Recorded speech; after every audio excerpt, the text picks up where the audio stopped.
Hey, what is up, guys? Thank you for joining me. My name is Dr. Tom LaHue, and welcome to my channel, to my laboratory, where we figure out all kinds of things about what's going on inside and how to relate to people.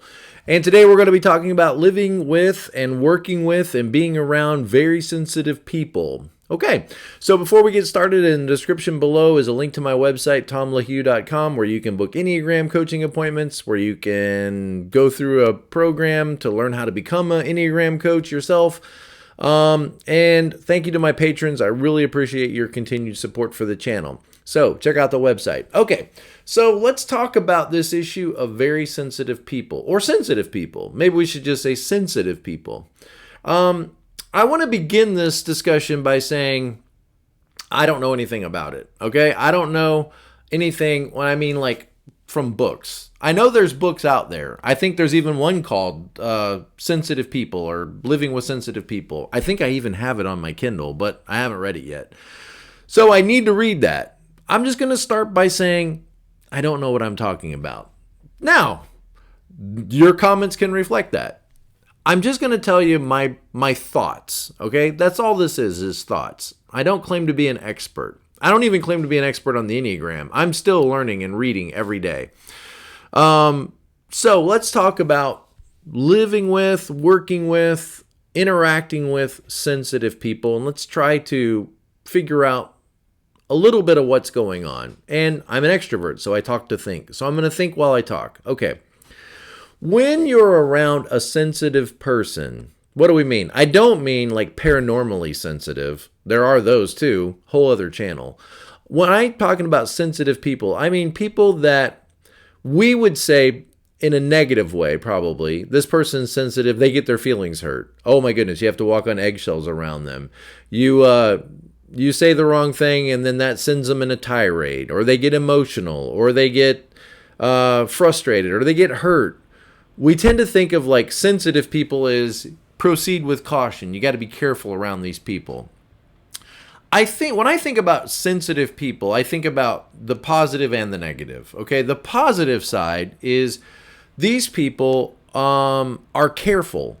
They want others. They know how. I'm going to assume they want, but they know how to make other people feel comfortable. Other people feel included. Other people feel. They know what those buttons are a little better than people who are less sensitive. They know what might make people feel comfortable and what might make them feel uncomfortable. So they're aware of those things. Even if other people are not aware of them, sensitive people are cautious people, careful people. They reflect on their actions, and they at least are aware, like, this could cause hurt. Or this could cause upset feelings. And so you can't say that. You can't be like that. You can't walk on the grass. It's going to upset somebody. It's going to hurt their feelings. It's going to make them angry with you. So they're very aware of like what might cause embarrassment or what might cause humiliation. And they're probably prone to not want to cause those things. So there's a positive side to being sensitive, is these people are people who know maybe where some lines are that could upset others, and in theory at least don't want to cross over those lines and cause upset feelings. So this person might be a person in a group setting that says you can't say that, and other people might think, why can't I say that? It's the truth. Because they might value truth more than they value hurting people's feelings or being an embarrassment or humiliating themselves. They may not care about those things. Okay. Now, the negative side of being a sensitive person, and I would say I'm moderately sensitive. I don't think I'm overly sensitive. I could be, but I don't think I am. I think I'm fairly sensitive. I am an ENFP, so the F is there, like to be careful and diplomatic and all that. So I would say I'm moderately sensitive, but I'm not overly sensitive. I don't think I am. Maybe I am, but I don't think I am. We're not very self-aware, so maybe I am. Okay, so a sensitive person, what's the negative? Well, the negative is, yes, you are prone maybe to getting your feelings hurt and taking things the wrong way and being upset and being hurt and being angry or frustrated or feeling like, here's, I think, the key. Sensitive people, the negative side is, how do they view others? Sensitive people would be inclined to think other people are insensitive because other people just stomp around all over the landmines and don't seem to care if they blow up. I'm a sensitive person. I'm careful when I walk through the field not to step on the landmines. And I see other people just stomping through the field, stepping on landmines and not caring if they're blowing up people's feelings, blowing up people's emotions, blowing up sensitive subjects.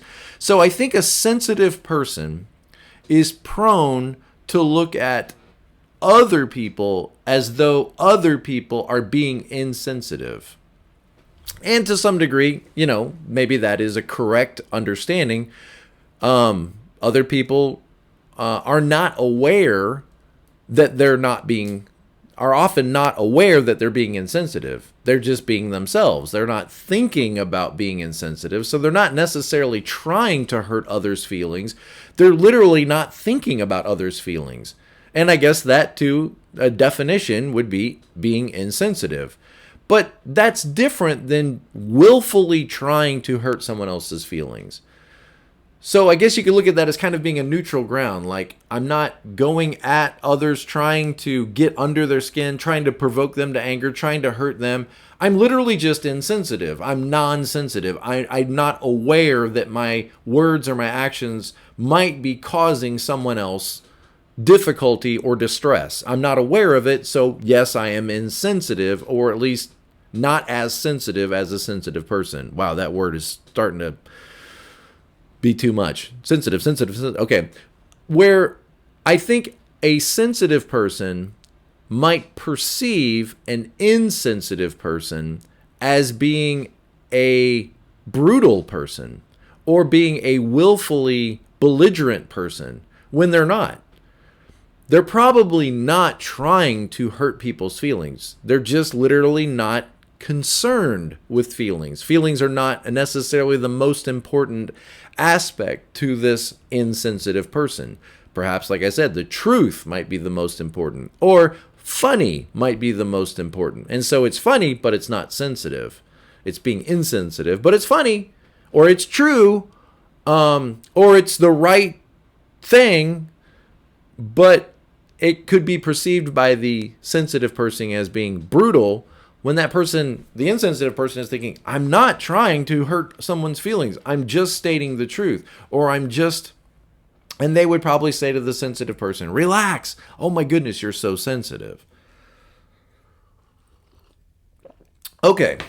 Now, sensitive people are probably prone to getting their feelings hurt or being offended.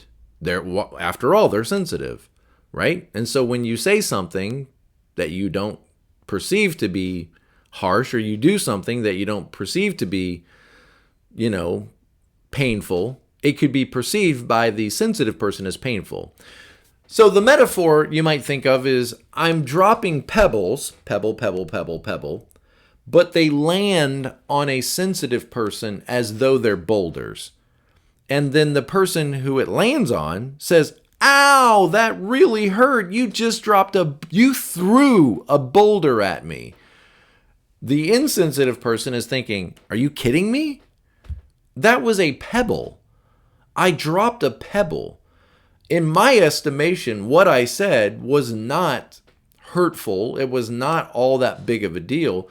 But now I've got two problems. I've got whatever the first problem was, and now I've got your hurt feelings I've got to deal with, or your anger that is coming at me, or and this confusion that now we have. And so I'm dropping pebbles, but they seem to be landing on you as boulders. Now, I want you to see something that I think is going on here. Correct me if I'm wrong. I told you I'm not an expert on this, so correct me if I'm wrong. Imagine that a person is living on property that is right under the surface of the ground. There's oil, okay? Right under the surface, there's oil. Just feet below the surface, all kinds of oil. Now, what happens when you stick your shovel in the dirt and you dig a hole. You're going to build a pool. You're going to dig a well. You're going to, put some fence posts up along your property. What happens when you dig your shovel into that ground? What comes bubbling up? Oil. So did the person with the shovel cause the oil to bubble up? Yes, in a sense, they did. They're the ones that stuck the shovel in the ground. Oil came up. So are they responsible for the oil coming up to the surface? Yes, technically they are. Now, the person who had the shovel is going to think to themselves, this is all quite confusing because, last summer when I was at my uncle's house, we put fence posts in. I stuck the shovel in the ground and no oil came up. So I'm surprised that oil came up. I don't understand why oil came up when every other time I've dug fence posts, oil did not come up. I don't know what's going on. I guess I'm to blame here for making the oil come out of the ground. They told me I'm to blame, but I've done this before on other properties and oil never came up. So how am I to blame? I don't And so this person that is digging the fence post is going to be confused because I was able to dig posts on another property and oil never came up. But here on this property, oil is coming up. I guess I caused that. I don't know what I did wrong. I'm sorry. I didn't mean to make the oil come up. I was just trying to dig a fence post. That's the way the insensitive person is going to feel. The sensitive person, what they need to understand, and what I think they fail to understand at times, is the oil has always been under the surface. The person with the shovel merely brought the oil back up to the surface. They didn't cause the oil to be there. They brought it to the surface, back into view. And that's a painful feeling to have that oil come up, and the temptation is to blame the guy that was digging the hole. He made the oil come up, but what you're not seeing is the oil was always there under the surface. The person with the shovel was just the instrument that brought it back up to the surface, which then caused the painful feelings. All right, initiated the painful feelings. So what is the oil under the surface of the sensitive person? Well, it could be these difficult, painful feelings like I don't have worth or value, or I'm not wanted, or I'm not really cared about, or I'm not really understood. And all of those are difficult, painful feelings. I mean, those are awful feelings of worth, lack of worth. I'm a problem. Maybe when they were a child, they grew up with that message, that my life would be great if it wasn't I had to take care of you rotten kids. And so they've overvalued this message that I'm a problem, I'm not wanted, I'm not really going to be loved, I'm not really going to be understood, I'm not special, I'm not cared about. And they're probably worth types on the Enneagram. There may be a few other types in here too, besides 2s, 4s, and there may be a few other types in there as well that could be included in this. And depending on what kind of trauma you've been through in your life, this could be anybody. This could certainly be 9s or 6s. I mean, 7s, it could be anybody. So I don't know that it's limited to just the worth types on the Enneagram. And I don't know that 3s necessarily are going to wrestle with this as much as maybe the 2s and 4s would anyway. So I don't know that you could say all worth types are going to be like this and none of the other types are going to deal with this. But let's just go back to that metaphor of all of these painful thoughts, and that's what they are. They're thoughts. They're not necessarily realities, but they're thoughts. They're all beneath the surface. And, you could kind of forget that all of that oil is under the surface if it's not brought back to the surface. You might go ahead and just live your life and have your picnics and, play ball with your kids and be able to kind of forget that those painful feelings that are a part of you, they're in you, they're your thoughts and feelings, okay? You might be able to go on for a while and forget that all of that is under the surface if the sun is shining and the birds are singing and the kids are getting along. It might be a week or 2 weeks or a month that you can go without having the thought of all of that painful stuff being brought up to the surface. Then somebody comes along who's not all that sensitive because they've never had oil at the surface, they don't live with all those thoughts. They don't struggle with worth or value or feeling unwanted or uncared for. They're very secure in their worth and value. So they don't, now those are way down there, but they would never, you could be rough and harsh and critical of them, and maybe those feelings would never bubble to the surface because it's not what they struggle with.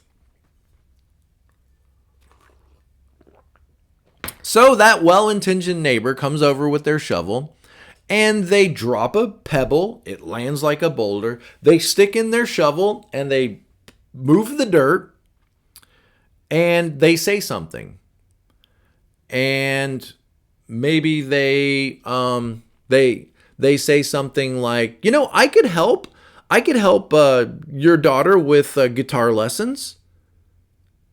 And they didn't realize that they just brought those feelings back up to the surface of what? Me helping my daughter with guitar lessons isn't enough? I'm not enough to help my daughter with guitar lessons? And so this well-intentioned person comes along and says, I'll help your daughter with guitar lessons. I've been playing guitar for a long time. I don't mind. They stick the shovel in the ground. They turn the dirt over. They think they're being helpful. I'm not here to dig fence posts because I enjoy it. I think I'm being helpful. But what happened? The other person heard that oil bubble up to the surface. Now, those feelings that, I'm not enough to help my own daughter with guitar lessons. I need Tom to come and help my daughter with guitar lessons. I'm not really wanted. I'm not really cared for. I'm a problem. They wouldn't miss me if I was gone. They don't really want me here. My daughter doesn't really appreciate me, doesn't want me to help her with guitar. Look, all those feelings are right under the surface. And so when the shovel goes in, all those feelings come up. It could be overwhelming. Oh no, there it is again. That pain, that feeling of being unwanted, uncared for, not understood, not of value, not of whatever it is, not at the center of things, not an insider, being excluded, not being included. All that stuff comes up to the surface. Where do you think the blame is going to go?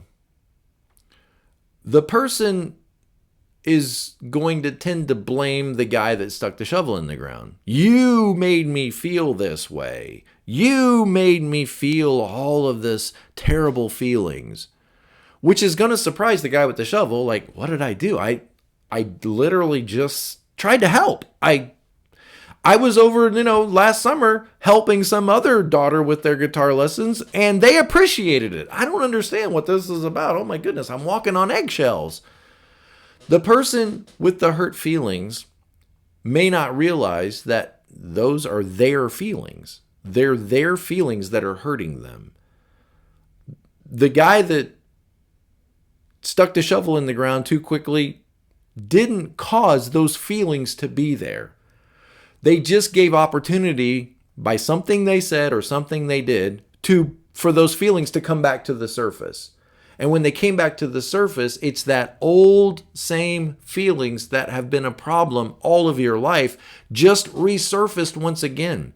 Did the guy with the shovel cause those feelings to bubble up? He didn't put those feelings there. Those are your feelings. You have to own your feelings. Those thoughts, those feelings, they were under the surface the whole time. The guy with the shovel just gave opportunity for the feelings to surface. But that guy will end up probably getting the blame and the disdain for causing me to feel this way. And they're going to be left like, I don't know what I did. How did I cause this? I'm sorry. Yikes, I'm sorry. I didn't realize that I was doing something that was inappropriate. I thought I was just being funny, or I thought I was being helpful, or I thought I was being honest, or I thought I was saying what needed to be said. Wow, I didn't realize, well, you should realize how hurtful your words are. What really hurt the person? The shovel? No. The oil coming up, the oil has always been there. It's under the surface. Okay, I hope you're getting that concept. I think I'm right. I don't think I'm wrong. I think I'm right. Okay. Now, what will this sensitive person do when that oil comes up? Those feelings, those thoughts of, those feelings and thoughts are going to bubble up at something that was said or something that was done or some slight that they feel was given to them. How will they tend to respond? They might respond with anger. Boom, immediately. How dare you? In all my years, I've never been treated like that. Okay, they might respond immediately, like confrontational. Okay?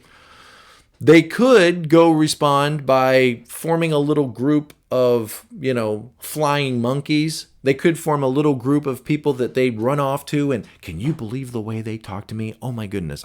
Sympathetic listeners, who have learned you got to be careful when you walk on their soil because they got oil under there and this person wasn't careful and oh my goodness, that's terrible. I can't believe they said that to you. So they might find a little league of supporters, a little coalition that they can go vent their frustrations to. You can't believe what they said to me. Oh my goodness, I'm so hurt. I just don't know what I'm going to do. I almost gave them a piece of my mind. And there'll be that little group of people that surround them and support them. Oh, that's terrible. They're so insensitive. Okay.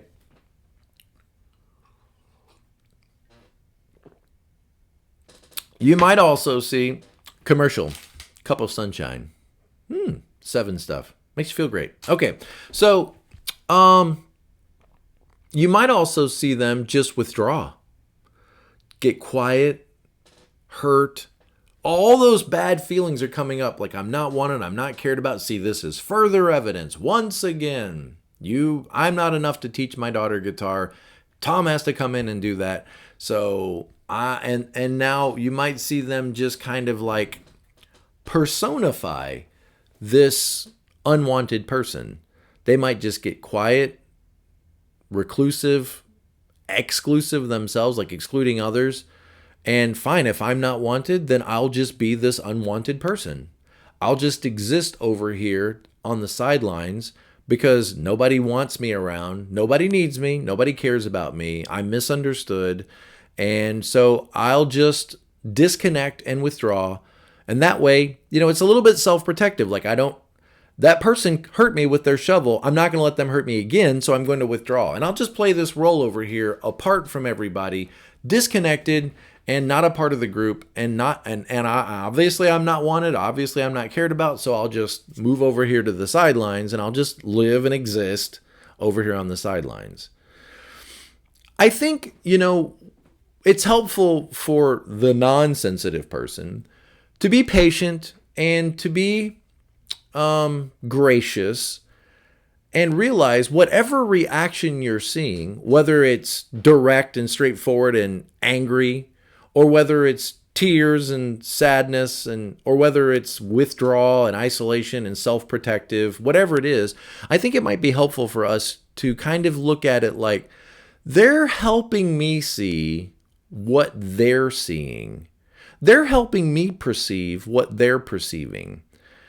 Like if they come back at me with anger and frustration, it might be helpful for me, rather than to respond directly to that anger and frustration, say, oh, when I dropped that pebble and it landed on you like a boulder, this must be what it felt like and sounded like. It felt like somebody was yelling at you, and now I'm seeing that reflected back in your behavior toward me. You felt like I was yelling at you. If you could rewind the video, you would see I wasn't yelling at you. I merely asked, what's for dinner? But it felt like I was judging, condemning, and yelling at you. And now you're coming back with that same force that you felt like was given to you. And so it helps me to say, that person yelling at me right now or screaming at me, that's maybe a glimpse as to what the internal conversation is in their head. Like they felt like they were being yelled at, and that's why they're responding with yelling. If you rewound the video, you would see I was not yelling. Or when they look hurt and sullen and withdrawn, and they become kind of exclusive to you, they're helping you see that that's what they're feeling. They're feeling like you are withdrawing from them, so they're going to withdraw from you. You're being insensitive to them by your comments or by your actions, So they're kind of showing you what that insensitive looks like. And now they're kind of being insensitive to you. They're not responding to your bids for affection or attention or conversation. They're kind of withdrawing and disconnecting from you. And yeah, it is self-protective because it hurts to have shovels dug in and oil come up. So I'm withdrawing to protect myself. And when I see that, I could be aggravated and go, come on, are you kidding me? I mean, I just stuck my shovel in the ground. I didn't know that. I think when you see that behavior, you're getting a glimpse of what they feel like was done to them. You might think, well, that isn't what I did at all. Doesn't matter. They're showing you, like, this is what it felt like. It felt like you were withdrawing from me. You were excluding me. You were being insensitive to me. You were saying cold things to me. That's the way it was perceived by them. So you'll see that reflected in their behavior toward you. Now, obviously, wouldn't it be great, the goal, wouldn't it be great is if all of us could be more self-aware? Wouldn't it be great if the sensitive person realized, I tend to be a sensitive person. I tend to have my feelings right up underneath the surface, right on the surface. I can wear my feelings on my sleeve is the way they used to say that. They're right up at the surface. And that's something that I struggle with. I struggle with that. And I know I struggle with it. Other people aren't necessarily trying to make me feel bad. Other people are not necessarily trying to provoke my fears or, to destabilize me or demoralize me in any way. They're not trying to cause me distress. I know that in my head, and when something is said or something is done that makes me feel left out or makes me feel not included or to feel uncared for or to feel unwanted or to feel misunderstood or to feel, when something happens and those feelings come up, I need to be careful that I don't blame prematurely. Maybe they are a little bit to blame, but I need to be careful that I'm balanced and I don't prematurely blame the other person because they probably don't know what they're doing. They don't realize that all this Enneagram stuff, this worth and value and shame and guilt or anger or whatever it is, all of this, they don't realize all this is under the surface. And I need to realize that when it happens. When it happens and I feel like I think I'm being left out, I think I'm not being included, I think I'm being hurt right now, I need to realize that that's my feelings. And the person that initiated that didn't necessarily cause my feelings to be there. They may have said something that brought those fears back up to the surface, brought those thoughts back up to the surface. It's not fair for me to just blame them for making me feel this way. Because they're probably not going to understand what they did or why it was so severe and why it caused such a reaction in me. So I need to realize that when it's happening, that these are my feelings and I need to own them. This is my problem. It's not a problem that others are causing. It's a problem that I have. I tend to overreact to things that are said or things that are done. I need some new strategies. Like maybe if I'm feeling left out, I might just say that. I might just say, well, I want to help too, or I want to be a part of this too, or can I come too? That's a good strategy. If you're feeling like you're not being included, then speak up for yourself. In other words, if you're feeling this, I need to advocate for myself. And I need to say, well, is it okay if I came too? Or is it okay if I was a part of this? Or is it okay if I was allowed to participate? Most people are going to be like, yeah, sure, I don't care. Come on. Yeah, more the merrier. It's fine. No, they'll reject me. Okay, that reject me, that's old wounds, old fears that live under the surface in you.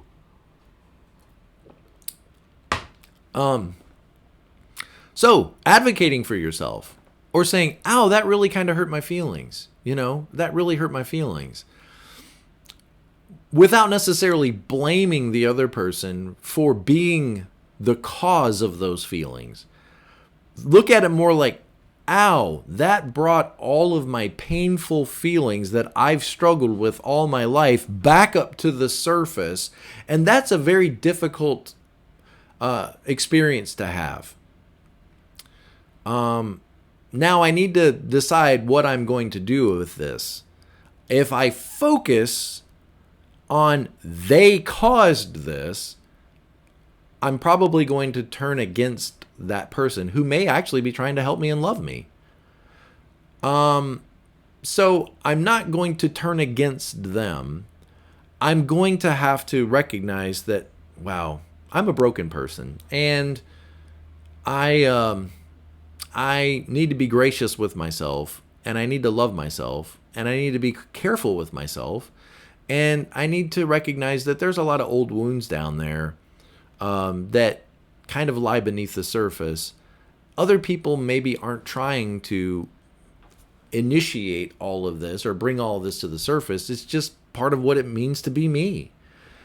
And I could decide at this moment to give more thought to this and dwell on it, and it's predictable what's going to happen. You're going to spiral down.